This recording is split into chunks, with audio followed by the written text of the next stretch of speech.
The courtroom is silent, so silent that even the hum of the air conditioner sounds loud.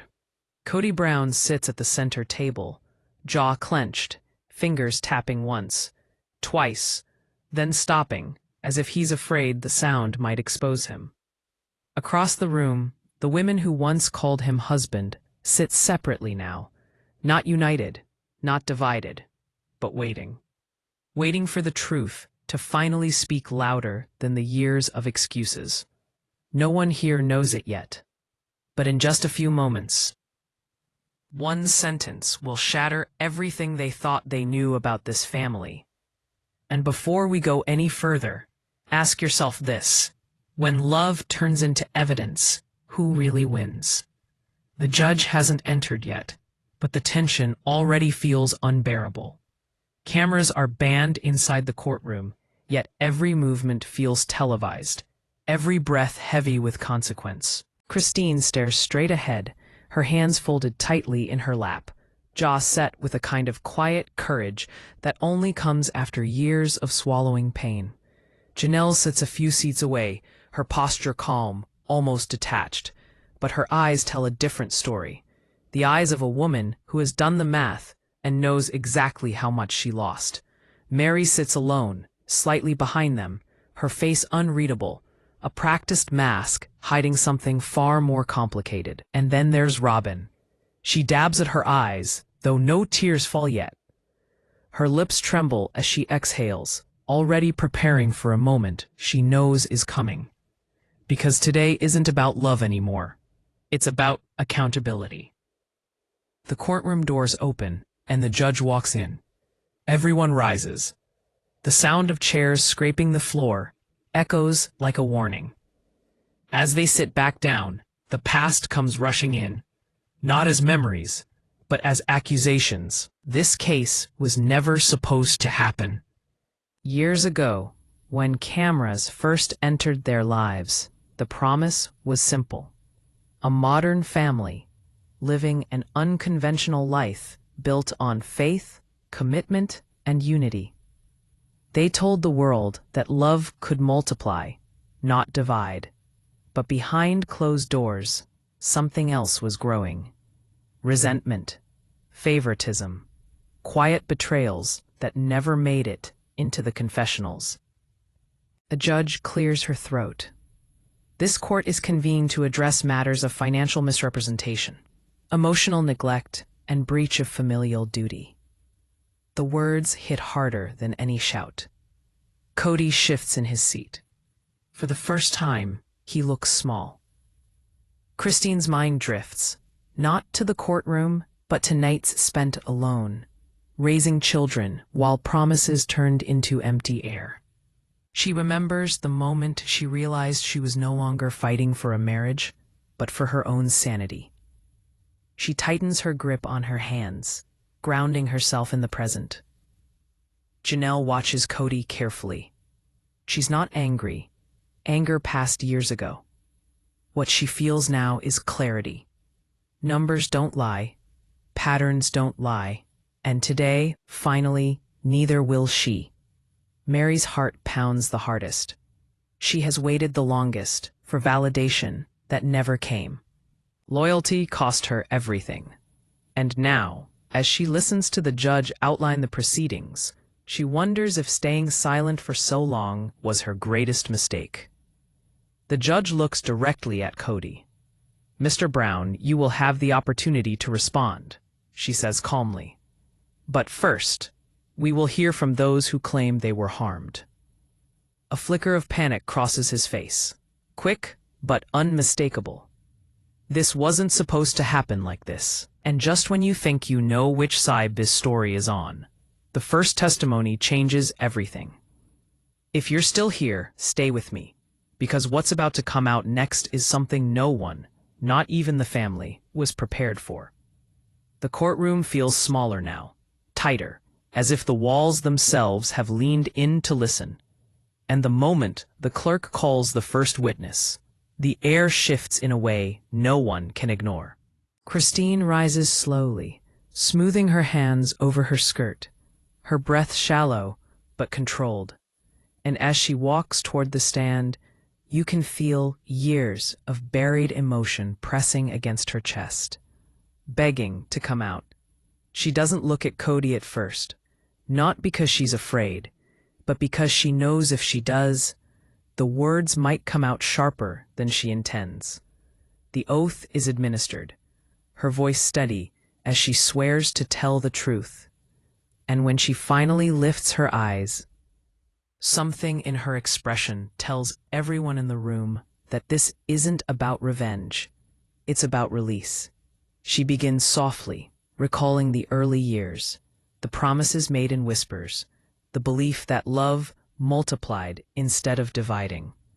And as she speaks, the courtroom seems to lean closer. She describes nights spent alone while excuses piled up, birthdays missed, anniversaries forgotten, and the slow realization that she was competing for something that should have never been rationed. Her voice cracks, not when she speaks as pain, but when she admits how long she tried to justify it, how long she convinced herself that sacrifice was the same thing as love. Kody shifts in his chair, jaw tight, eyes fixed on the table, and for a moment, the confident man everyone knows looks uncomfortably small. Christine's voice grows firmer, her words more deliberate, and she explains how the imbalance wasn't just emotional. It affected finances, parenting, and her sense of self.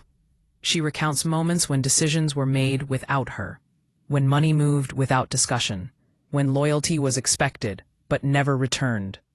And right here, when the room thinks they heard the worst of it, something changes, because Christine isn't done yet.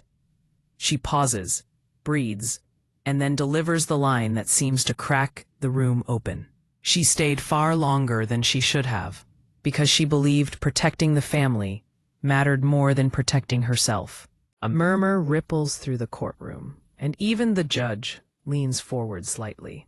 Christine's hands tremble now, but her voice doesn't.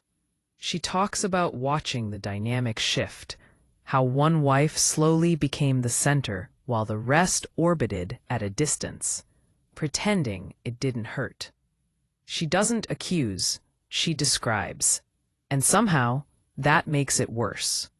Kody finally looks up, his eyes darting between Christine and the judge, and for the first time, uncertainty creeps into his posture. The attorney asks about emotional neglect, about isolation, about moments when Christine felt invisible in her own marriage. And with each answer, the air grows heavier.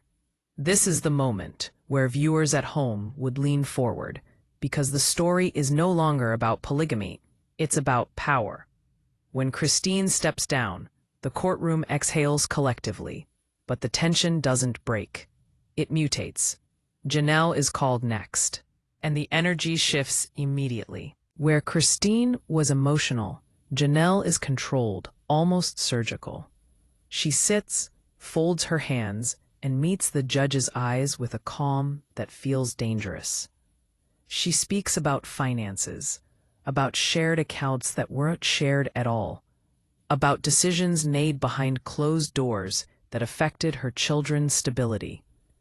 She doesn't raise her voice once, and that somehow makes every word land harder. She talks about trust, not romantic trust, but practical trust, the kind that keeps families functioning. And then she drops a detail that makes the courtroom go still.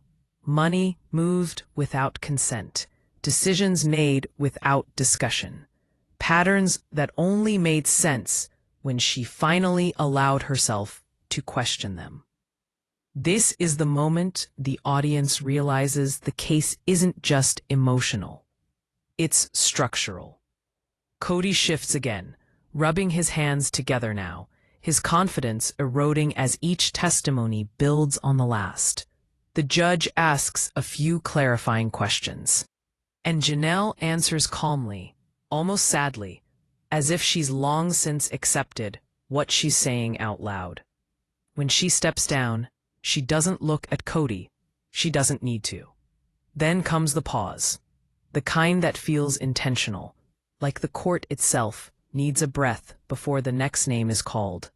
Meri's name echoes through the room, and something about it feels heavier than the rest.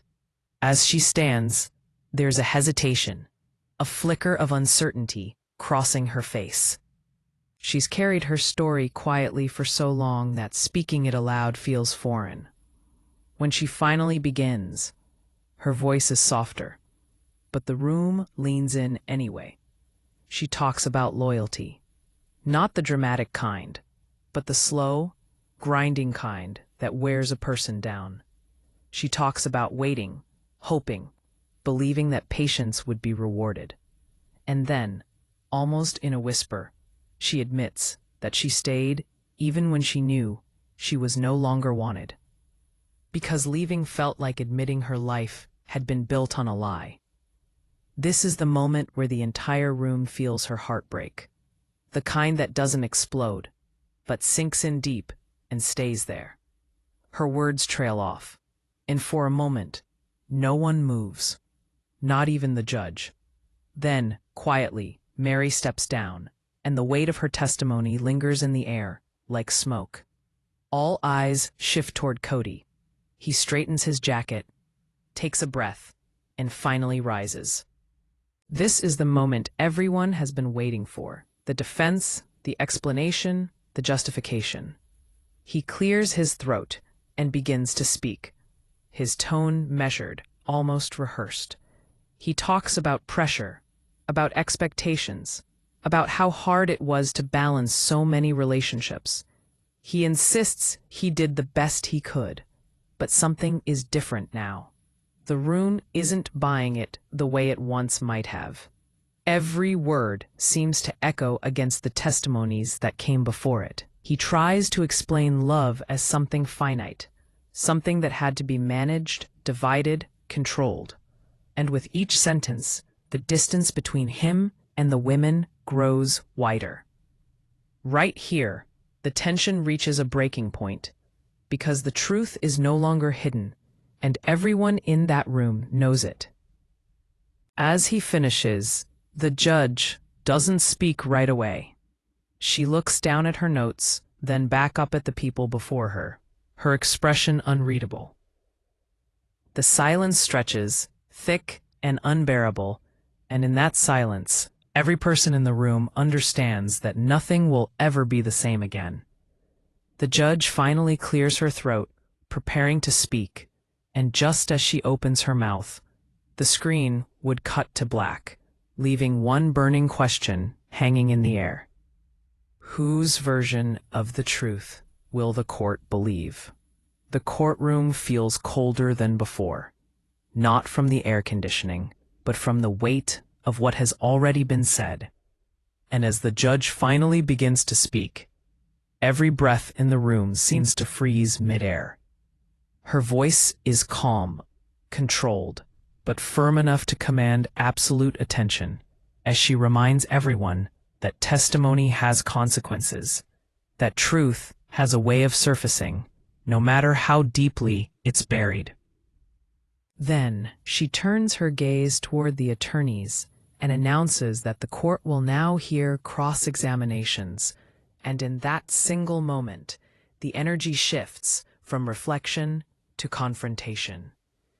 Kody's attorney stands first, confident but careful, and calls Christine back to the stand, not to attack her outright, but to unravel her story, thread by thread. The questions start gently: timelines, conversations, moments, but quickly sharpen, probing for inconsistencies, for emotional exaggerations, for cracks. Christine answers steadily at first, but when asked if she ever benefited from the family structure she now criticizes, her breath catches, and the room goes still. She admits she did, once, and that admission hits harder than any denial could, because it proves she's not rewriting history, she's admitting its complexity. The attorney presses harder, suggesting jealousy, suggesting resentment, suggesting her pain is rooted in comparison rather than mistreatment. Christine's eyes flash, and for the first time, her voice rises as she says that wanting respect is not jealousy, and wanting presence is not insecurity. The judge raises a hand to settle the room, and the tension coils tighter. Across the room, Kody watches, jaw clenched, his expression unreadable, but his knee bouncing beneath the table betrays his nerves. When Christine finally steps down, the emotional residue lingers like smoke. The court barely has time to breathe before Janelle is recalled, this time not to tell her story, but to defend it. The questions come sharper now, circling finances, documents, decisions made in meetings she wasn't present for. She answers with precision, dates, numbers, details she clearly memorized long ago, and the more she speaks, the more it becomes clear this wasn't emotional improvisation.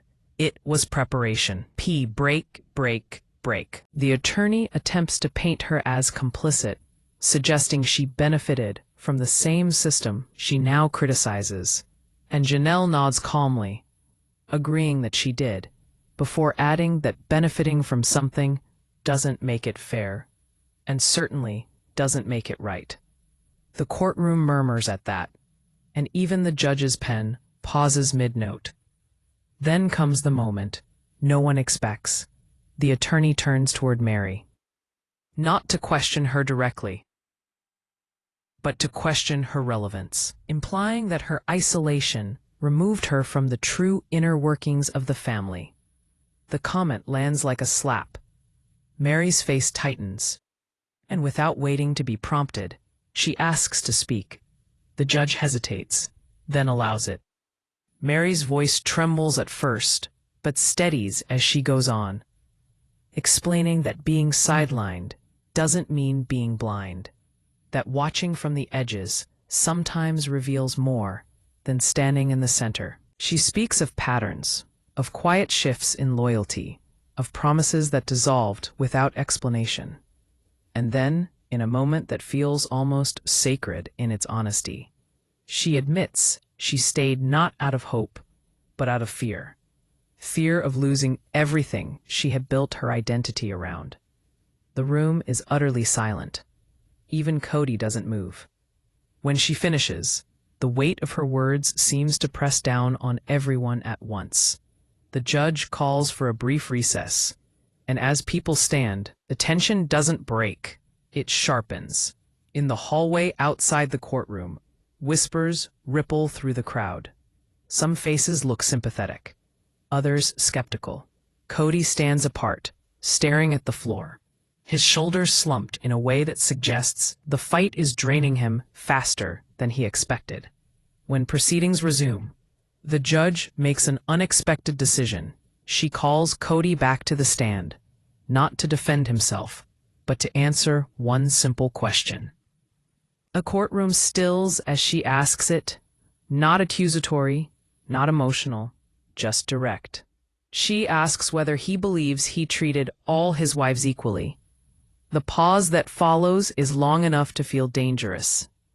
Kody opens his mouth, closes it, then exhales sharply. His answer is careful, practiced, but something in his tone lacks conviction. He speaks about intention, about effort, about how difficult balance can be. But the longer he talks, the more it sounds like justification rather than truth. The judge listens without interruption, her expression unreadable. When he finishes, she doesn't respond immediately. Instead, she looks out over the courtroom, then back at him, and says quietly that intention does not erase impact. The words land like a gavel strike. For a brief moment, Kody's composure cracks, his jaw tightening, his eyes flicking away. And in that moment, something unspoken passes between everyone in the room. The realization that the story he's told for years may no longer be enough. The judge announces that the court will adjourn for the day, but her tone makes it clear that the hardest part is still to come. As people begin to file out, Tension follows them like a shadow. Christine exhales deeply, as if she's been holding her breath for years. Janelle gathers her things with quiet determination. Meri lingers, staring at the empty witness stand, as though seeing her past reflected in the wood grain. And Kody remains seated for a moment longer than anyone else, staring at nothing, his face caught between defiance and dawning realization. The doors finally close, echoing through the corridor, and as the sound fades, one truth hangs in the air, heavy and undeniable. The courtroom has only just begun to expose what the family spent a lifetime hiding, and the next session will force a reckoning none of them can escape.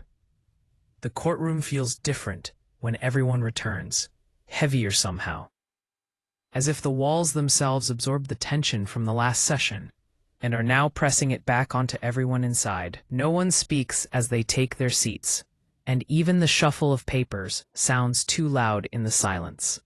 The judge enters, her expression unreadable, and the moment she sits, the weight of unfinished truth settles over the room again. Today, everyone knows something is going to break. The judge begins by addressing the court calmly, stating that before any conclusions can be drawn, the full emotional and financial scope of the family's dynamic must be understood. She calls for testimony, not from the wives this time, but from someone who has watched the entire structure from the outside, looking in. A longtime family advisor who has been present during private meetings, financial discussions, and moments of crisis. As the witness takes the stand, the atmosphere shifts instantly. This person isn't emotionally invested the way the family is, and that neutrality makes every word feel sharper. They speak carefully, choosing each phrase with precision, describing years of tension beneath the surface, patterns of decision-making that consistently centered around one person's needs, and an imbalance that quietly deepened over time. The courtroom listens as if holding its breath, because this perspective doesn't come from pain or resentment. It comes from observation. When the witness explains that decisions were often framed as group choices while being directed by one voice, a subtle reaction ripples through the room. Kody stiffens. Christine looks down. Janelle closes her eyes briefly. Meri stares straight ahead, unmoving. The witness goes on, describing moments when concerns were raised behind closed doors, moments when warnings were given that the emotional structure of the family was fracturing, and moments when those warnings were dismissed in favor of control and image. The judge asks if these concerns were ever addressed directly, and the witness pauses before answering, choosing honesty over comfort. No, they weren't. They were acknowledged, perhaps, but never truly confronted. The room feels heavier with every sentence, as though the truth itself has weight. Then the judge turns her attention back to Kody, inviting him to respond not defensively, but honestly. For a long moment, he says nothing. When he finally speaks, his voice carries frustration, exhaustion, and something dangerously close to desperation. He insists that leadership comes with impossible choices, that someone always ends up unhappy, and that he did the best he could under constant pressure. But as he speaks, the words start to tangle, contradictions slipping through the cracks. He speaks of fairness, yet avoids specifics. He speaks of love, yet struggles to describe it beyond obligation. The judge listens without interruption, and when he finishes, she leans forward slightly, her gaze unwavering. She asks a simple question, not about what he intended, but about what he ignored. The silence that follows is long and uncomfortable. Kody swallows, his eyes darting briefly toward the gallery, then back to the judge. He starts to answer, stops, then admits quietly that there were moments he chose the path of least resistance instead of the right one. That admission lands hard, It's not dramatic, but it's devastating in its honesty. Across the room, Christine's eyes fill with tears she refuses to let fall. Janelle exhales slowly, as if releasing a breath she's held for years. Meri's expression doesn't change, but something behind her eyes softens, as though a door has cracked open after being sealed shut for too long. The judge nods slowly, then announces that the court will now consider testimony regarding the long-term emotional consequences of those choices. This is when the atmosphere shifts, again, from confrontation to consequence. Each woman is asked not to accuse, but to describe who they became as a result of the environment they lived in. Christine speaks first, her voice quieter now, more reflective. She talks about losing her sense of self, about waking up each day trying to be smaller, easier, less demanding, just to keep peace. She talks about realizing one day that her children were watching her disappear, and how that realization terrified her more than leaving ever did. The courtroom listens in absolute silence. Janelle follows, explaining how she learned to compartmentalize her emotions just to survive, how practicality became her armor, and how even now she struggles to identify what she feels versus what she's trained herself to ignore. And Meri speaks, her voice barely above a whisper, describing the loneliness of being present but unseen, the slow erosion of self-worth, and the painful clarity that comes from realizing loyalty alone cannot sustain a relationship. Each word lands heavy, not because it's dramatic, but because it's honest. The judge lets the silence stretch after the final testimony, allowing the weight of it to settle fully into the room. When she finally speaks, her voice is measured, thoughtful, almost somber. She says this case is not just about legality or structure, but about accountability, about recognizing how choices ripple outward and shape lives in irreversible ways. She announces that the court will recess before making any determinations, giving all parties time to reflect on what has been revealed. As people stand, no one rushes for the door. The tension doesn't break, it lingers, thick and unresolved. Kody remains seated, staring ahead, his expression caught between regret and resistance. Christine stands taller than she has all day, a quiet strength settling over her. Janelle gathers her things with steady hands, her face calm but resolute. Meri lingers once more, looking around the courtroom as if committing the moment to memory. As the room slowly empties, one truth becomes unmistakably clear. The trial is no longer about assigning blame. It's about reckoning with the cost of silence. And the next session will force every one of them to confront what that cost truly was. The courtroom feels almost unreal as everyone returns for what no one dares to call the final chapter. The air thick with the kind of tension that settles in after truth has been dragged into the light and left there, exposed. No one speaks as the judge enters. Even the usual rustle of movement is absent, as if the room itself is holding its breath. Today is different. Today, the silence isn't heavy with anticipation. It's heavy with consequence. The judge begins by reminding everyone that this case has never been about punishment alone, but about accountability, responsibility, and the long shadow that choices cast over time. Her words are steady, deliberate, and they land with unmistakable weight. She turns first to Kody, and for the first time since these proceedings began, there is no anger in her voice, no challenge, only expectation. She asks him to speak freely, not in defense, not in justification, but in truth. For a long moment, he doesn't respond. His shoulders rise and fall, with a breath that seems to take effort, and when he finally looks up, something in his expression has shifted. the confidence is gone.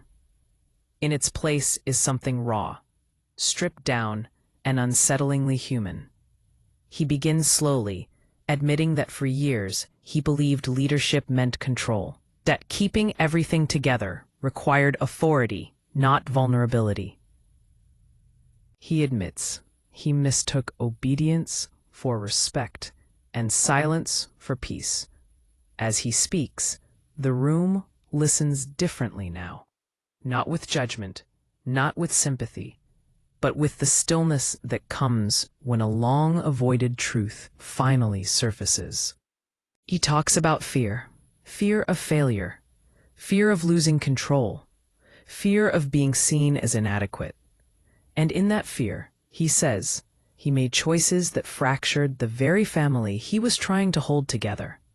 The words don't come easily, and several times he has to stop, collecting himself, his voice breaking just enough to reveal the cost of finally saying what he's buried for years. Across the room, Christine's eyes glisten, but she doesn't cry. She listens with a quiet intensity, as if hearing confirmation of something she's always known but never heard spoken aloud. Janelle's expression remains composed, but her jaw tightens at certain moments, especially when he acknowledges how often practicality became a shield for emotional absence. Meri watches him steadily, her face unreadable. Yet there's a softness there that wasn't before, not forgiveness, but understanding. When Kody finishes, the silence that follows is profound. It isn't uncomfortable, it's heavy with finality. The judge lets it linger, then speaks again, her voice measured and calm. She acknowledges the difficulty of what has been shared, recognizing that accountability does not erase harm, but can create space for truth. She addresses each of them, not as a collective, but as individuals shaped by years of shared history. She speaks to Christine about courage, the courage to leave, to reclaim herself, to stop shrinking. She speaks to Janelle about resilience and clarity, about the strength it takes to face reality without bitterness. She speaks to Meri about endurance, about the quiet strength it takes to survive emotional isolation and still choose dignity. And finally, she speaks to Kody, reminding him that leadership without empathy becomes control, and control without accountability becomes destruction. The courtroom remains silent as her words sink in, not accusatory, but undeniable. She explains that while the legal aspects of the case will be resolved through formal rulings, what has unfolded here goes far beyond law. It is a reckoning, not just for this family, but for anyone who confuses authority with love. When she finishes, she announces that the court is adjourned. There is no dramatic gavel slam, no sharp finality, just a quiet closing of a chapter that has taken years to write. Slowly, people begin to rise. Some wipe their eyes, others stare straight ahead, lost in thought. Christine stands with a steadiness that feels earned, not forced. Janelle exhales deeply, as if releasing a weight she's carried for decades. Meri lingers for a moment, her gaze drifting across the room one last time, not with longing, but with acceptance. And Kody remains seated, staring down at his hands, as if seeing them for the first time. Hands that built, controlled, lost, and now must learn what accountability truly means. As the courtroom empties, the echo of footsteps fades, leaving behind the quiet truth that no verdict can undo the past. But facing it might finally allow something new to begin. And as the doors close, one final question lingers in the air, unspoken but undeniable. When the story is finally over, who will choose to grow from the truth, and who will remain trapped by it?